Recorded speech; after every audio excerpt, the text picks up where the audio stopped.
That's just, like, your opinion, man. If the FAA genuinely had a concern back in 2018, 2019 or 2020, I wish they had raised them then, if indeed they were well-founded. My hope is that by establishing a government-backed 988 suicide and mental health 3-digit dialing code, on par with the 911 dialing code all Americans know for emergencies, we will send a powerful signal that there is nothing shameful about seeking help in times of crisis. That it's a sign of strength, not one of weakness. We will let people know that they are not alone. Allowing call blocking by default could be a big benefit for consumers who are sick and tired of robocalls. By making it clear that such call blocking is allowed, the FCC will give voice service providers the legal certainty they need to block unwanted calls from the outset so that consumers never have to get them. This legislation is a big government solution in search of a problem. The internet is free and open, while faster broadband is being deployed across America. This bill should not and will not become law. The California law prohibits many free data plans, which allow consumers to stream video, music, and the like exempt from any data limits. They have proven enormously popular in the marketplace, especially among lower-income Americans. But notwithstanding the consumer benefits, this state law bans them. The effect of this will be better, faster, cheaper internet access and the free and open internet that we have had for many, many years. The worst thing, going forward, would be for these false alerts to undermine public confidence in the wireless emergency alerting system because, when a real emergency hits, you want people to take that information seriously. The state of Hawaii did not have safeguards in place to prevent that human error from causing a false alert to go out. The last thing we want is for elected officials, citizens, everybody to be scrambling, thinking, there really is a missile coming to Hawaii or any other kind of emergency. He added, The FCC is time for the internet, once again, to be driven by engineers and entrepreneurs and consumers rather than lawyers, accountants and bureaucrats. On advice of security, we need to take a brief recess. It certainly crosses a line with me. The solution is not more regulations, the problem was this was slapping on more regulations. Proposals from Republican commissioners have been roundly rejected as crossing a red line, even when an identical proposal from a Democratic commissioner is accepted later on. Municipal broadband networks have a track record of overpromising and underdelivering, wasting taxpayer money while also harming any current or potential private competitors. From a federal level it is interesting, because we have a disagreement over whether or not the federal government can do anything one way or another. It is exceptionally rare to have the Department of Justice refuse to sign onto an FCC brief, but this says that the DOJ doesn't trust that this is legal. President Obama's own Department of Justice implicitly is questioning whether or not this is government overreach. The internet is not broken.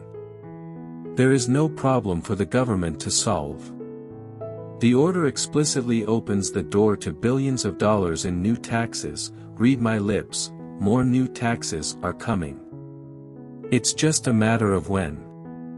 Last week's carefully managed rollout was designed to downplay the plans of a massive intrusion in the internet economy. I have now read the 332-page plan. It is worse than I had imagined. Everyone believes that artificial or pre-recorded calls, robocalls, as they're known, are awful. They're intrusive. They're unwanted. Hurricanes Harvey, Irma, and Maria each caused billions of dollars in damage, claimed the lives of many Americans, and disrupted millions more. They also reminded us how important communications networks can be during emergencies, and that the FCC has a role to play in helping keep people safe. Whether you live in a big city or a small town, a call placed by a loved one, friend, or customer should go through.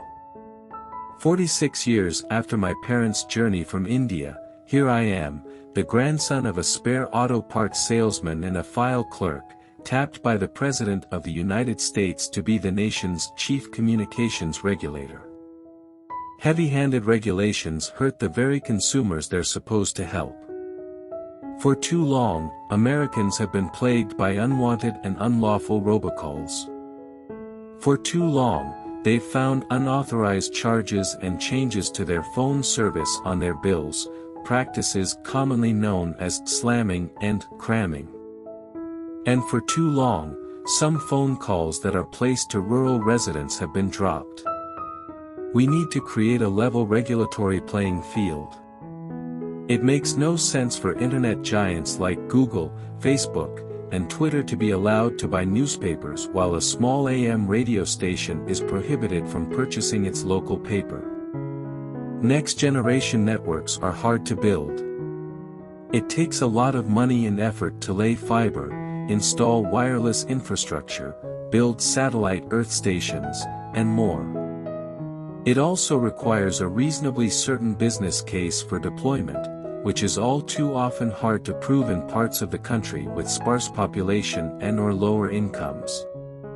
Imagine a world where everything that can be connected will be connected, where driverless cars talk to smart transportation networks and where wireless sensors can monitor your health and transmit data to your doctor.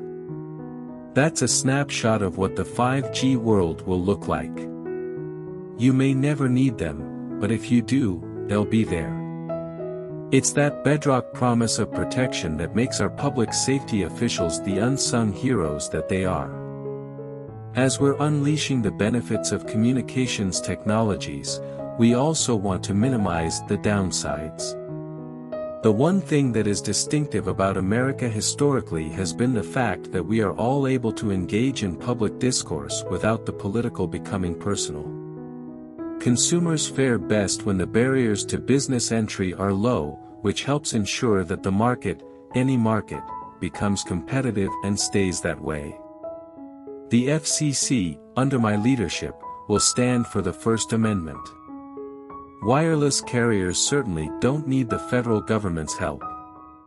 No one seriously believes that unlocking a cell phone to switch carriers is equivalent to piracy. Gigabit opportunity zones would enable Americans to become participants in, rather than spectators of, the digital economy. They would be a powerful solution to the digital divide. I hope our elected officials will give the idea serious consideration. Protecting consumers goes beyond just fighting illicit schemes. It also involves making sure that they get what they pay for. Unfortunately, rural telephone customers aren't always assured of that. Which quotation do you like the most? Don't forget to subscribe.